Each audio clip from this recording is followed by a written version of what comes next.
Bienvenue sur La Fabrique à Polyglotte, le premier podcast francophone qui dévoile les dessous scientifiques de l'apprentissage des langues étrangères. Je suis Coralie de Belle Note, je parle jusqu'à 4 langues quotidiennement et je me suis donné pour mission de libérer le polyglotte qui sommeille en toi en te donnant les clés pour parler plusieurs langues étrangères avec confiance, facilité, sans dépenser des milliards et en atteignant enfin tes objectifs linguistiques.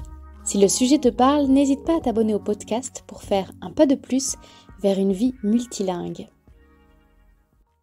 Voici un nouvel épisode tout entier consacré à lever le voile sur la réalité de ce qu'est apprendre une langue. Quel est le coût réel en termes de temps et d'énergie pour atteindre les objectifs que tu t'es fixés? Et qu'est-ce que c'est que de fixer des objectifs réalistes pour apprendre une langue? Tu sais que tu ne peux pas perdre 10 kilos en une semaine. Et que si tu n'as jamais couru, tu ne pourras pas te préparer à un marathon en seulement un mois. Mais peut-être que tu n'as pas les repères justes pour ce qui est de l'apprentissage des langues. Et fixer de mauvais objectifs et avoir des attentes trop irréalistes et donc se décourager, c'est l'une des causes principales d'abandon quand on a un projet d'apprentissage des langues. On a souvent ce mythe de parler couramment une langue en 3 mois. Personnellement, je suis passée en l'espace de 90 jours, de ces fameux 3 mois donc, d'un niveau A0 à un niveau B1 pour l'expression et un niveau B2 pour la compréhension avec la langue italienne. Mais avec un coût. Et le coût de tout cela, c'est que j'ai mobilisé une incroyable motivation avec une planification stratégique, que j'étais immergée dans le pays et que donc j'avais 80% de mes conversations journalières en italien. Donc oui, c'est possible, mais avec un certain prix. Apprendre une langue, c'est simple. Mais simple ne veut pas dire facile. Or, l'industrie de l'apprentissage des langues essaie souvent de te faire croire à des miracles. Et aujourd'hui, on va dégommer les mythes.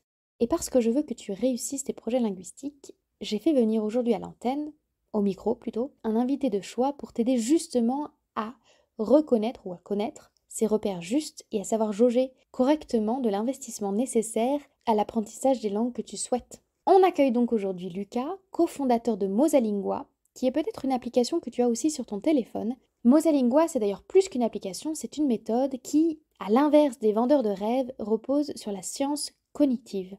Elle a bien sûr pour viser de t'apporter un maximum d'efficacité dans ton apprentissage, mais sans fausses promesses et sur la base de la connaissance du fonctionnement de ton cerveau. Mosalingua, ce sont aussi des cours et du coaching, et donc avec Lucas, on est bien accompagné pour comprendre justement ce qu'il nous faut investir en énergie et en temps, et peut-être en d'autres choses, pour être sûr d'atteindre son objectif linguistique. Bonjour Lucas et bienvenue sur La Fabrique à Polyglotte. Je suis ravie de t'avoir et d'inaugurer cette saison d'interview avec toi. Salut Coralie. Parce que Mosalingua, c'est la première application de langue que j'ai téléchargée sur mon téléphone. Et donc, je trouvais ça très, très joli de commencer avec toi. Et la première question que je vais te poser, c'est comment tu te présenterais, toi, aux auditeurs du podcast? Alors, il y a la présentation, tu sais, classique au niveau professionnel. Voilà, je suis le cofondateur de Mosalingua. C'est en fait une entreprise qui fait des applications, des cours et des méthodes pour apprendre les langues étrangères. Et je rajoute voilà, que je suis italien, mais je me suis installé en France et que j'adore les langues, en fait. C'est un peu les choses que j'ai dit. Après, au niveau perso, en fait, je peux dire que je suis vraiment passionné par l'apprentissage et par la transmission du savoir et des savoir-faire. Et que pour moi, les langues, en fait, ça rentre un peu dans un objectif que j'ai personnellement, de m'améliorer chaque jour. En fait, j'adore tout ce qui est développement personnel, l'apprentissage, etc. Je pense vraiment que les langues sont c'est une des façons pour en fait travailler sur la meilleure version de nous-mêmes et de nous améliorer chaque jour. Oui, je suis bien d'accord avec cette vision-là, pardon, de l'apprentissage des langues. Alors, avant qu'on rentre dans le vif du sujet, qui est comment notre cerveau il fonctionne et comment on peut comprendre ce qu'il en coûte vraiment d'apprendre une langue, je voudrais connaître ton histoire des langues. Je crois que ça commence en Roumanie. Est-ce que je me trompe? En fait, non, ça commence en Italie. Ok.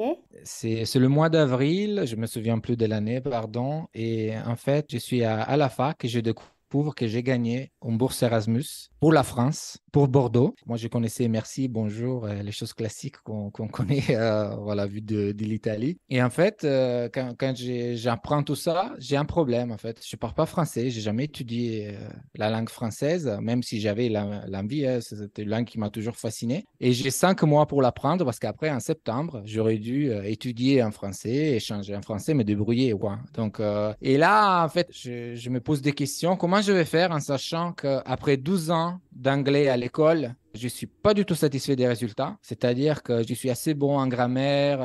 Voilà, je connais la langue anglaise au niveau de la grammaire, de la littérature, etc. Mais je suis incapable de parler. Je suis totalement bloqué. Et je me suis convaincu, voilà, que en fait, les langues, c'est pas pour moi. Et j'ai trouvé un autre chemin. Et je commence à apprendre tout seul le français, la langue française. Et le résultat, c'est qu'en fait, après 5, 6 mois, quand j'arrive en septembre en France, je découvre que je peux me débrouiller, que je peux échanger et que quand je vais au cours, en fait, je suis capable de comprendre, de prendre des notes, etc. Bien sûr, ça s'est amélioré beaucoup au cours de l'année, mais je découvre que c'est possible d'apprendre une langue et il ne faut pas y passer 12 ans comme j'avais fait pour l'anglais. Et c'est vraiment ça qui m'a donné cette envie d'apprendre parce qu'après, quand je suis rentré en Italie, j'ai dit, OK, je vais faire la même chose pour l'anglais. Puis, je pense que tu connais bien ça. Quand on commence à obtenir des résultats et on se passionne par l'apprentissage des langues étrangères, je me suis dit, bon, je vais faire la même chose pour l'espagnol, pour le portugais, pour le roumain, l'allemand, etc., etc. Et ça va être vraiment tout l'objet, enfin tout le sujet de cet épisode, c'est que vous repartiez chacun et chacune avec l'idée que c'est possible et que ça prendra pas 12 ans. Et c'est vrai qu'on a toujours une langue avec qui on a le déclic. Tout à fait. Alors, comment on apprend une langue vite? Comment on évite de passer 12 ans sur une langue et ne pas être capable de la parler? Bon, déjà, il faut préciser que quand on parle de vite, rapidement, tout est Oui. relatif, hein, parce que, mais c'est vrai que moi, j'ai commencé 12 ans, c'était vraiment énorme comme durée. Donc, pour moi, tout ce qui pouvait être, même 1 an, 2 ans, était hyper rapide. Il y a aussi, voilà, parfois, il y a des promesses quand vous allez apprendre après 1 mois, après 3 mois, etc. Il faut voir aussi ce qu'on va apprendre. Oui. Donc, voilà, je vais être vraiment clair sur la question. Alors, pour moi, apprendre rapidement une langue, pour les langues qui sont proches de notre langue maternelle ou des langues qu'on maîtrise bien, signifie qu'en fait, après 3 mois, on peut être capable de se débrouiller pendant un voyage. Se débrouiller, hein. On peut parler de tous les sujets, je travaille Hmm. dans cette langue, etc.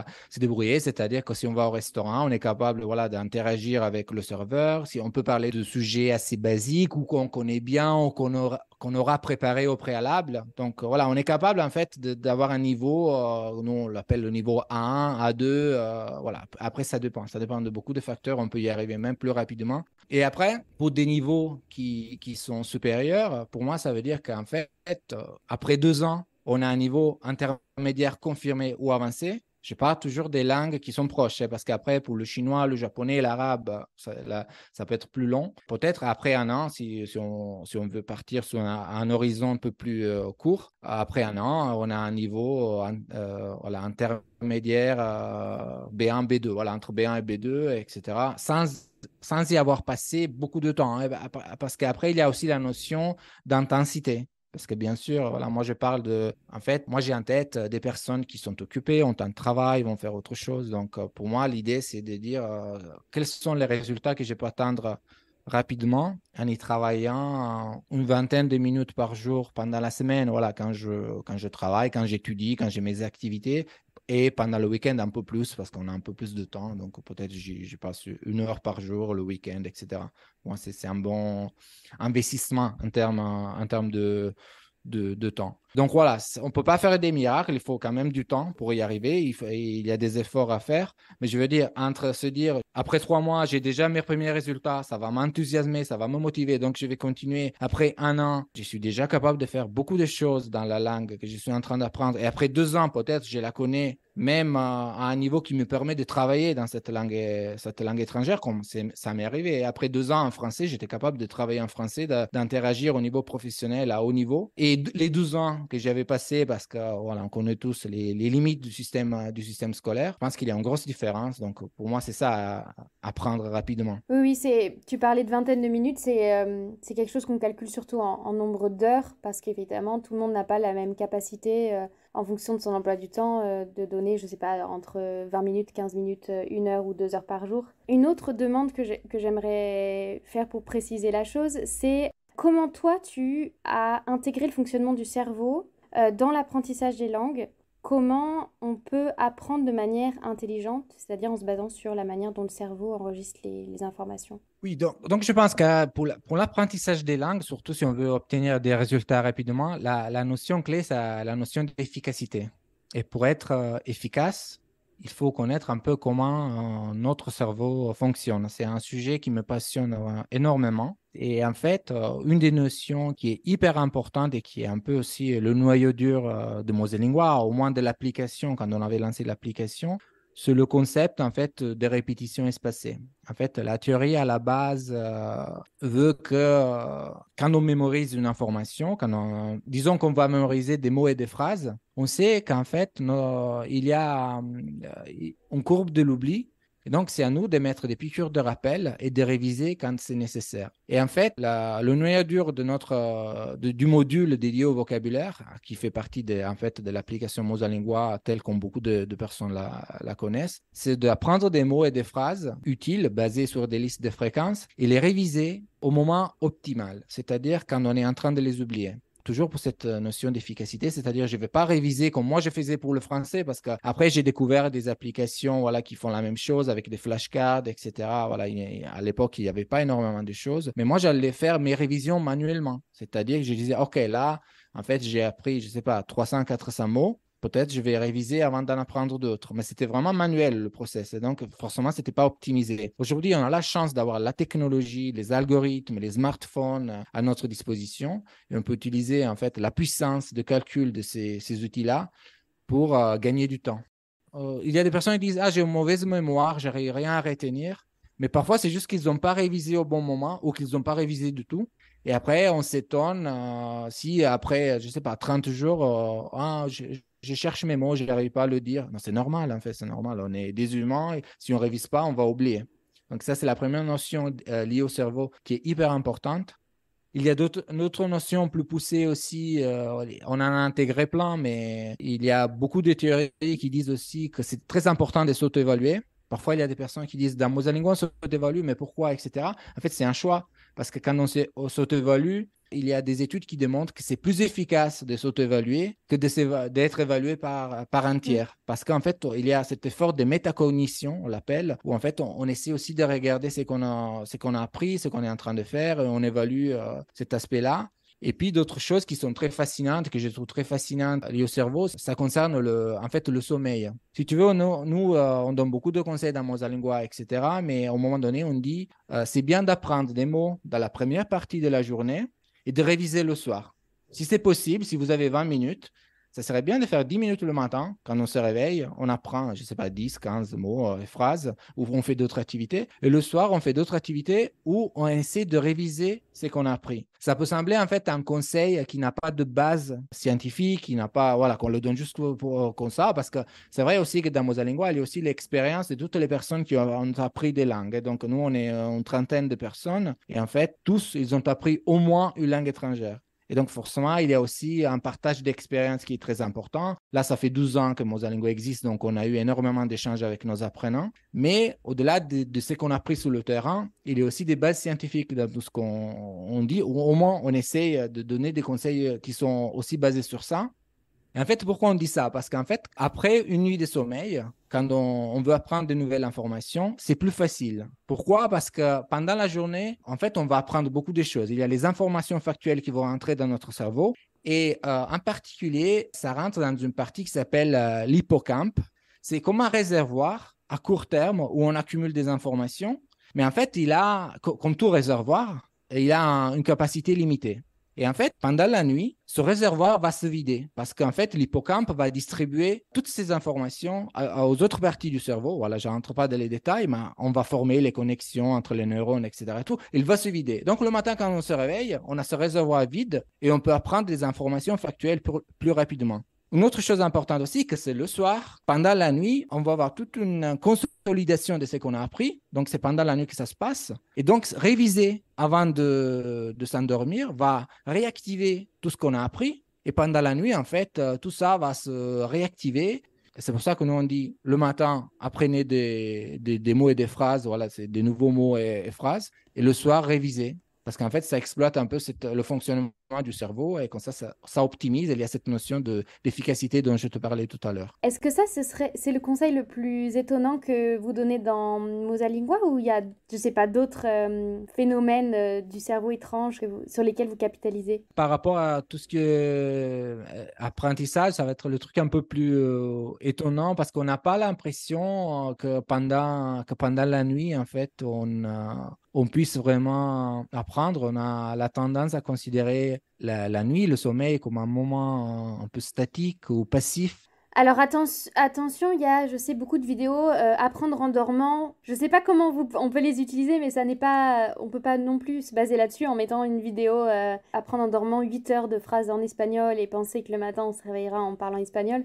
Mais oui, j'ai vu, il y a plein de vidéos comme ça qui sont sorties. Oui, oui, d'ailleurs, moi, il y a quelques années, on avait lancé une étude parce qu'on avait lancé une fonctionnalité dont on ne parle pas beaucoup et qui est en version un peu, je ne dis pas cachée, mais voilà, on n'y arrive pas hyper facilement, où en fait, on peut écouter des mots et des phrases en loop pendant la nuit. C'est basé en fait sur des études et qui avaient un peu démontré qu'on peut arriver à certains résultats. Ok. Donc, en fait, le rêve de beaucoup de personnes, c'est, OK, je mets en boucle des mots en coréen et en français, je me réveille le matin, je les connais. Non, en fait, on ne peut pas apprendre des choses qu'on ne connaît pas. Par contre, si c'est des choses qu'on connaît déjà, on peut essayer de réactiver. Et en fait, c'est comme ça qu'est construite cette fonctionnalité de Mosalingua. Après, on ne voulait pas trop que les gens s'appuient trop sur ça parce que c'est une fonctionnalité voilà, qui peut faire rêver, ça peut même bien fonctionner au niveau marketing, je veux dire, pour attirer du monde. Mais nous, en fait, nous, on essaie de promouvoir l'idée que oui, ça peut être rapide, ça peut être simple d'apprendre une langue,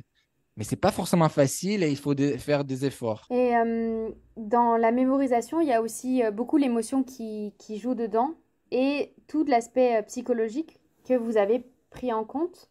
Et moi, ce qui m'intéresse de savoir, c'est, parce que vous avez cette approche scientifique, c'est comment vous avez intégré et abordé cet aspect psychologique de l'apprentissage des langues. En fait, quand j'ai commencé à apprendre les langues et même quand on a commencé à créer tous les cours, tous les outils qui sont aujourd'hui dans Mosalingua, on a fait un constat, on s'est rendu compte que l'aspect psychologique manquait. Il manque à l'école où en fait on fait même le contraire de ce qu'il faudrait faire. Je donne un exemple. Ma prof d'anglais me corrigeait tout le temps, elle ne me faisait pas parler en fait. Et j'aurais apprécié qu'elle attende, tu vois, que je finisse mes phrases. Et ouais, bien sûr, c'est son rôle de me corriger. Mais elle m'interrompait tout le temps. Donc en fait, pourquoi moi j'ai eu des difficultés quand je devais parler anglais? Parce que tout le temps, j'étais en train de dire, est-ce que je vais le bien dire? Est-ce que ça va être parfait? Est-ce qu'ils vont me corriger? Tu vois, ça m'a laissé ça. Donc je pense qu'en termes psychologiques, elle s'est trompée parce qu'elle m'a donné un peu elle m'avait transmis l'idée qu'il faut être parfait, qu'il ne faut pas faire de fautes, qu'avant de parler, il faut bien penser, etc. Aujourd'hui, en fait, moi, je prêche une approche qui est complètement différente, c'est-à-dire parler, parler, parler, faites des fautes, il faut passer par là, et il n'y a pas de souci, franchement. Voilà, il faut dépasser tout ce qui est perfectionnisme, la peur de faire des fautes, de sembler même stupide, parce que voilà, moi, je sais que moi, quand je commence à apprendre une langue et je commence à parler, je parle comme un enfant. Donc, et les gens, ils doivent accepter ça. On ne peut pas avoir, comment dire, l'élocution, la capacité d'exprimer nos propos, nos idées dans une langue après X mois, mais même après 1 an, 2 ans. Voilà, moi en français, je me sens plutôt capable d'exprimer toutes mes idées. Voilà, j'ai pas trop de soucis, mais quand même, voilà, la langue maternelle, ça reste la langue maternelle, donc on peut pas penser. Il faut accepter ça. Voilà, C'est ça, mais on a soit des histoires d'école, et il y en a plein, ou avec nos propres parents, pour notre langue maternelle, s'ils nous ont dit tais-toi.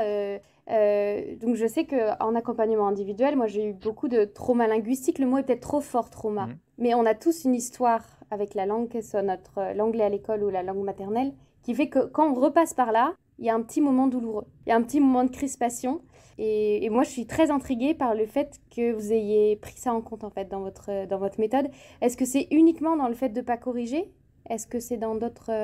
Vas-y, je te laisse reprendre là où tu en étais. Oui, non, non, en fait, il y a plein de choses qu'on a intégrées. Il y a vraiment cet aspect psychologique qui est très fort. Je pense qu'entre nos marques de fabrique, il y a l'efficacité et après, il y a le coaching. Donc, c'est vrai que nous, on a imaginé Mosalingua quand il n'y avait que l'appli comme un petit coach que tu as toujours dans ta poche et voilà, tu sors ton téléphone et tu vas pouvoir apprendre. Donc, c'est un petit peu ton coach, mais aussi comme un accompagnement du coaching dans le sens psychologique du terme. Parce que, en fait, comme je disais, apprendre une langue à la fin, c'est vrai que ça demande du temps et des efforts. Voilà, il faut quand même faire des choses pour apprendre. Ça ne va pas venir tout seul. Mais le process, il n'est pas hyper compliqué. C'est-à-dire, quand on est passé par là, le process en soi, c'est assez simple, mais il y a des obstacles qui sont assez importants et qui c'est difficile de dépasser. Et nous, on a voulu en fait parler de ces obstacles parce qu'on trouvait que ça manquait dans d'autres méthodes ou voilà, à l'école, etc., dans les méthodes traditionnelles à l'école surtout. Et cet aspect psychologique, c'est-à-dire d'expliquer pourquoi certaines personnes n'arrivent pas à parler des blocages, parler des fausses croyances, des choses comme ça. Et donc, en fait, là, comme je disais, on a 12 ans d'expérience, donc j'ai en tête la liste des choses qui vont freiner davantage les personnes. Et c'est des objections ou même des problèmes qu'on va essayer d'anticiper. Donc, on va essayer de donner des conseils style coaching. Donc, on débloque des bonus, il y a des conseils, il y a même des explications. Par exemple, il ne faut pas avoir peur d'être jugé parce qu'on a l'impression en fait que l'autre va toujours nous juger, va dire ah, il a un mauvais accent, je ne le comprends pas, il parle comme un bébé, je ne sais pas, des choses comme ça. Il y a des personnes qui pensent ouais, moi je suis pas bon en langue, c'est pas un truc qui est dans mes cordes, etc. Oui. Voilà, ça on l'entend beaucoup. Moi je pense que tout le monde peut apprendre les maths, tout le monde peut apprendre une langue, etc. C'est sûr, il y a des personnes qui vont avoir quelques facilités, mais cette idée du don des langues, en fait, a diffusé la fausse croyance qu'il y a des personnes qui peuvent y arriver et des personnes qui ne peuvent pas y arriver. Et moi, je me bats beaucoup contre ça parce que moi, je dis toujours, si quelqu'un comme moi y est arrivé, parce que j'ai eu énormément de difficultés et je n'avais pas un don naturel, je n'avais pas une capacité innée à apprendre les langues étrangères, si moi j'y suis arrivé, alors tout le monde peut y arriver. Oui, j'appuie le discours. Je crois qu'aujourd'hui, on a la chance de vivre à une époque où on a accès à énormément de ressources et qui peuvent correspondre à qui on est et comment on apprend et trouver des tas d'autres personnes avec qui parler, etc. Aujourd'hui, plus que jamais, c'est possible et dans nos cordes d'apprendre une langue étrangère et en s'amusant et en y prenant plaisir. Et en corrigeant aussi ces traumas linguistiques qu'on a tous, parce que des personnes qui ont des expatriations difficiles dans le passé, qui ont eu des parents qui n'ont pas pu parler leur langue maternelle, et on peut même guérir des petites parties de soi, l'adolescent timide qui n'osait pas prendre la parole, toutes les fois où on a pu se faire moquer parce qu'on avait, je sais pas, un accent régional et on dit dans une école à Paris, j'en sais rien. Tout ça, on peut même les guérir à travers l'apprentissage des langues. C'est vraiment une chouette exploration à la fois de soi et du monde, parce qu'on connecte avec d'autres cultures aussi. Voilà. Tout à fait. Voilà pour le petit moment message. Tout à fait, tout à fait, je suis tout à fait d'accord. Et oui, tu as parlé aussi de la timidité, ouais, ça c'est un aspect important. C'est-à-dire, nous, on a découvert, il y a des personnes qui, naturellement, elles sont timides. Mais par contre, c'est vrai que pour ces personnes-là, on insiste jusqu'à ennuyer qu'il faut ouvrir la bouche, qu'il faut dépasser tout ça, même se faire aider, parce qu'au bout d'un moment, on peut pas tout faire. Donc, si c'est une timidité qui est très bloquante, c'est la personne qui doit faire l'effort de dépasser tout ça. Mais c'est très important ouais, de savoir qu'il y a des personnes timides. Donc, on ne peut pas demander à certaines personnes, vous parlez à partir du premier jour, vous devez ouvrir la bouche. Donc, en fait, moi, ces personnes-là, ce que je conseille d'habitude, c'est quelque chose que j'ai fait, c'est ce que j'appelle l'autoconversation. Vous êtes timide, donc peut-être il vous faudra quelques mois pour pouvoir parler avec une autre personne. Mais commencez à parler vous-même. Je sais, ça peut sembler bizarre, style fou, mais non, c'est pas du tout parce qu'en fait, on simule des situations, on parle, et en fait, on démontre à soi-même qu'on est capable de parler dans cette langue, on se corrige, on imagine des situations, on se prépare en fait à l'échange avec une autre personne. Et moi, je trouve que c'est super comme méthode et comme test avant de parler avec quelqu'un d'autre. Et il y a ça, et pour les premiers dialogues, d'être dans un safe space, dans un groupe particulièrement bienveillant. Moi, je sais que si j'ai pu apprendre facilement l'italien en Sicile, c'est parce qu'en Sicile, il y a un sens de l'accueil. Quand je parlais très très mal au supermarché, presque on m'aidait à finir mes phrases. alors que j'avais été dans un groupe d'espagnol. C'est le groupe, hein, je ne parle pas de la culture espagnole, où comme je fais une rota assez forte parce qu'elle est encore mal prononcée, parce qu'elle est encore un peu grossière, je m'étais fait beaucoup moquer. Donc je sais que j'avais mis l'espagnol un peu de côté. Parfois, recréer ce petit groupe, soit avec des gens dans votre ville, soit en ligne, qui est hyper bienveillant, où on s'aide et on n'est pas là en train de froncer les sourcils parce que on prononce mal. Voilà, ça aide aussi de commencer dans un groupe plutôt sympa. Et après, on se jette dans le bain quand on fait des défis à chaque fois de plus en plus grands. Le meilleur conseil mindset pour booster un peu coaching de Mosalingua, c'est celui-là, ou t'en aurais un autre à donner? En fait, je pense ça serait de ne pas se réfugier derrière l'excuse je ne suis pas doué, je ne suis pas bon, etc. Parce que j'ai l'impression aussi que parfois ça devient une excuse pour ne même pas essayer. Donc, en fait, comme je disais, apprendre une langue, ça demande du temps et de l'effort. Et donc, si au début, on voit que c'est un peu difficile, que voilà, même si je dis, moi, je pense qu'après 3 mois, on peut avoir vraiment les premiers résultats et être satisfait.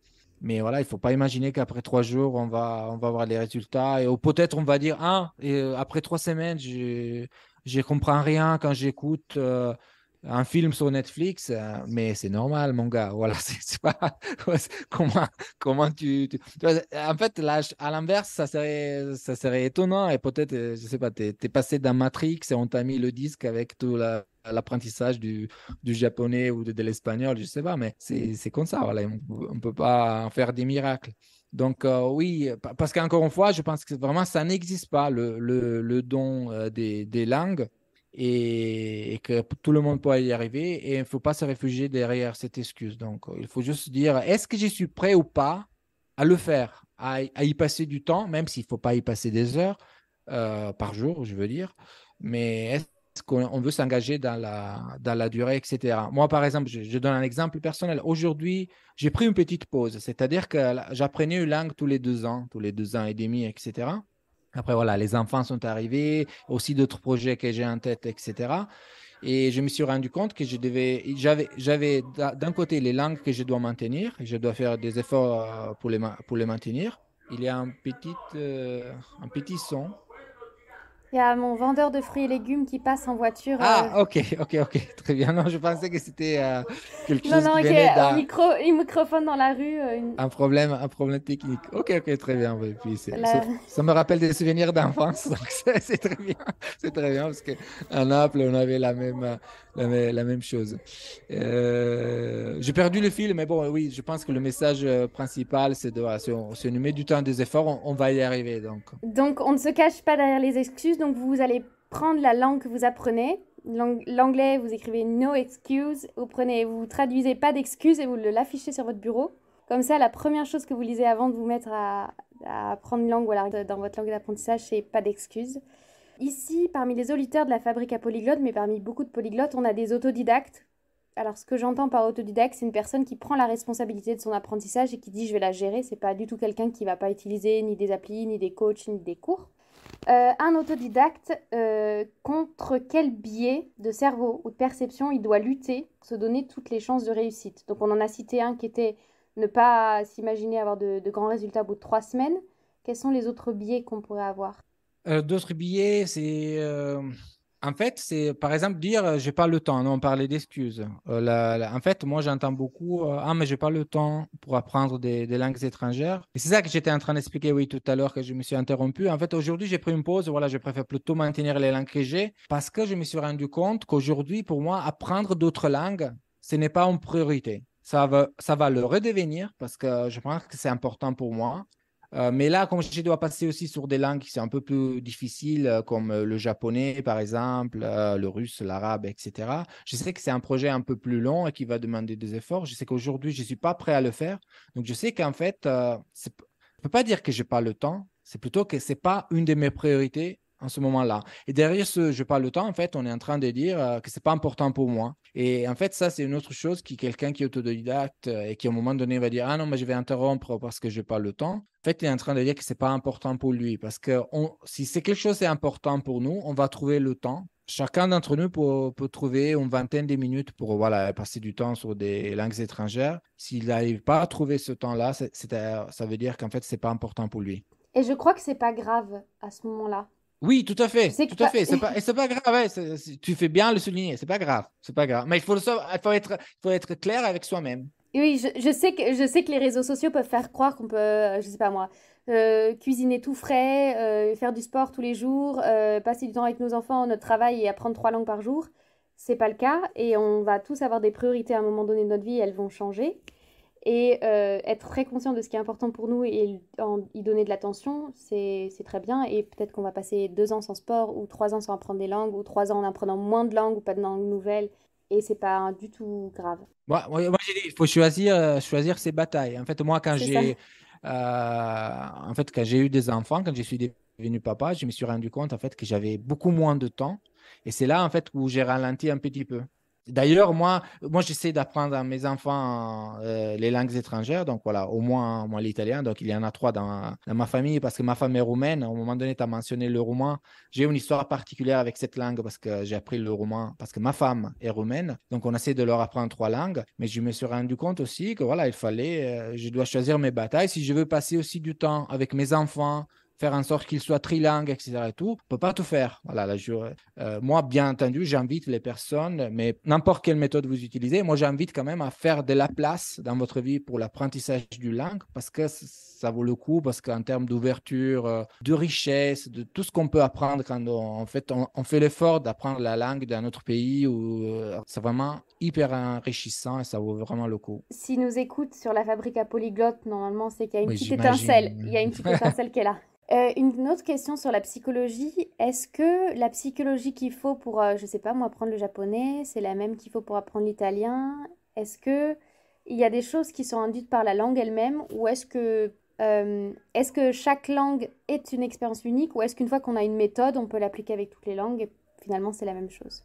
Je pense que c'est une expérience unique parce qu'à la base, je veux dire, l'étincelle, le truc le plus important, c'est la motivation, non? Moi, j'ai appris, en fait, quand j'analyse pourquoi j'ai appris le roumain plutôt que l'espagnol, plutôt que, je sais pas, le français, voilà, on parlait du français, c'est toujours pour des raisons différentes. Et ça va, en fait, presque formater notre parcours d'apprentissage parce que cette motivation va nous accompagner tout au long du parcours. Par exemple, moi, quand j'ai appris le portugais brésilien, je l'ai appris vraiment parce que je ne sais pas pourquoi, hein, mais j'adore le Brésil, la culture brésilienne, etc. Même chose pour le Japon, hein, je n'ai pas appris le japonais, mais je vais apprendre le japonais parce que je suis fasciné par ce pays. Mais je voulais dire, moi, quand j'ai appris le portugais brésilien, j'ai passé beaucoup de temps à écouter de la musique brésilienne, à traduire les paroles, à regarder des films, des séries, même des séries qu'au niveau qualitatif. Mais juste parce que je voulais comprendre, en fait, comment ces Brésiliens ils raisonnent, pourquoi ils sont comme ça, etc.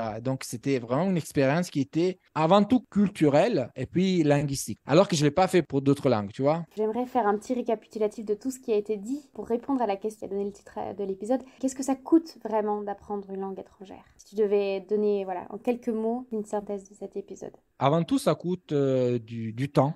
Tu vois, aujourd'hui, comme je disais, il y a beaucoup de technologies qui peuvent nous aider. On vit vraiment en ce moment, pendant qu'on enregistre, une révolution majeure avec l'intelligence artificielle, etc. Mais en fait, c'est des outils qui vont faciliter notre tâche, mais à la fin, en fait, il faut investir du temps dans l'apprentissage. Il faut faire quelques efforts, mais c'est surtout le temps. Pour moi, le coût de l'apprentissage, c'est vraiment ça. Donc, le temps, le temps. Superbe conclusion. Tu parlais de la révolution technologique. L'IA arrive même dans la famille ou dans l'écosystème Mosalingua. Et je sais qu'on a un petit dernier qui est Mosa Discovery. Est-ce que tu as quelque chose à nous présenter en particulier mais même d'abord peut-être un récap pour les personnes qui, comme moi, avaient enregistré que Mosalingua c'était une app et qui ne connaissent pas toute la famille ou tout l'écosystème, comment il a grandi depuis? D'accord. Je vais essayer d'être rapide. Donc, oui, Mosalingua, en effet, c'est un peu un écosystème aujourd'hui parce qu'on a commencé avec notre, on va dire, produit phare. C'est l'application. En fait, il y a l'application mobile et une plateforme, on les appelle ensemble Mosalingua Premium. Autour de Mosalingua Premium, on a d'autres cours qui vont être plus spécifiques. Ils vont s'adresser à des personnes, par exemple, qui veulent travailler en priorité sur le listening, donc sur la compréhension orale. L'idée, c'est vraiment d'apprendre avec une histoire audio. Après, on a Mosaspeak où on va parler. On va se préparer pour une conversation. Aujourd'hui, il y a une panoplie de ressources et des choses qui sont utiles. Donc, on a des vidéos, on a des textes adaptés à l'apprenant, au niveau de l'apprenant. Et puis, on a, voilà, moi, j'adore cet outil qui s'appelle Mosa Discovery, dont tu as parlé tout à l'heure. En fait, c'est un outil qui permet, quand on est en train de lire, par exemple, quelque chose sur Internet, d'obtenir la traduction et de créer un flashcard à partir de ça. Dernièrement, on a rajouté la possibilité de faire la même chose avec des sous-titres Netflix et YouTube. Et d'autres actualités, c'est qu'on va rajouter d'autres langues. Donc aujourd'hui, c'est vrai qu'on en a 8. Puis là, on veut rajouter le coréen et l'arabe. Et ça répond vraiment à une mission dans laquelle on croit beaucoup, c'est-à-dire diffuser l'amour pour les langues et l'amour de l'apprentissage, etc. Et puis aussi cette ouverture vers d'autres cultures.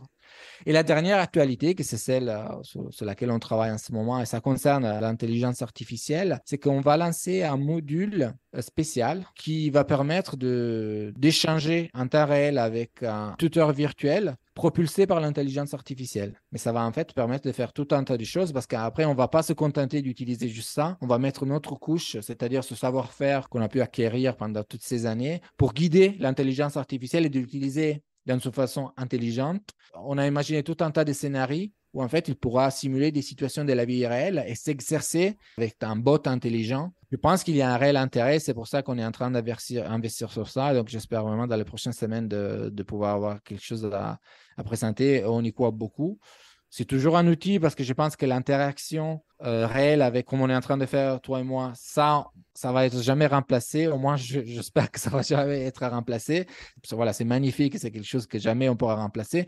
Mais encore une fois, ça va être une autre arme qu'on va avoir à notre disposition. Tous ces outils-là, ils peuvent nous aider, ils peuvent nous faire gagner du temps, ils peuvent nous faciliter la vie. Donc, il faut prendre tous ces avantages-là, il faut prendre tout ça et l'exploiter. Merci pour tous ces conseils. Je mettrai donc le lien vers le site Mosalingua. Est-ce que tu as d'autres, je sais pas, d'autres indications à nous donner sur où est-ce qu'on peut te retrouver? Je pense que le point d'entrée principal peut être le site internet, oui. Donc, Ouais. mosalingua.com. Puis, il y a un newsletter. Et puis, on a nos réseaux sociaux. YouTube, je pense aussi, il y a beaucoup, beaucoup de contenu. Mais je dirais là, ouais, de partir. Ok, pour rendre les choses simples, je mets le lien unique vers le site. Oui, oui. Et puis là, chacun peut aller où il veut, on va dire. Est-ce que toi, maintenant, tu penses à quelqu'un qui pourra intervenir aussi sur le podcast pour y apporter son point de vue unique sur l'apprentissage des langues? Alors, j'en aurais plusieurs. Le premier nom qu'il me vient à l'esprit, ce serait Pierre Blanchon du site Le Monde des langues. D'une part parce que je le connais bien, j'aime bien ses contenus parce que voilà, il est sérieux et il n'a pas peur d'aller en profondeur. Alors, si vous écoutez du podcast, je pense que les contenus longs et les contenus où on discute avec des petits jargons de langue, ça ne vous fait pas peur. Tu confies ce nom à la bonne audience, donc c'est super. Je mettrai son lien parce que je connais aussi ses contenus. Merci beaucoup. Merci à toi de m'avoir invité et pour cet échange aussi sympa. Je t'en prie. À bientôt. À bientôt. Merci d'avoir écouté cet épisode de la Fabrique à Polyglotte jusqu'à la fin. J'espère qu'il t'aura donné de nouvelles perspectives sur l'apprentissage des langues étrangères, qu'il t'aura inspiré et motivé, voire même instruit. Si c'est le cas, tu peux soutenir le podcast en lui attribuant 5 étoiles via ta plateforme favorite et en le partageant autour de toi. Et si tu as des questions ou bien l'envie de rebondir sur le sujet du jour, je t'attends dans l'espace commentaire disponible sur certaines applications. Pour recevoir encore plus d'astuces et de conseils concrets pour passer à l'action, inscris-toi à notre newsletter hebdomadaire disponible sur www.belnote.co. Le lien sera situé dans l'espace de description. Sur ce, je te souhaite de belles conversations en langue étrangère et je te dis à bientôt pour le prochain épisode.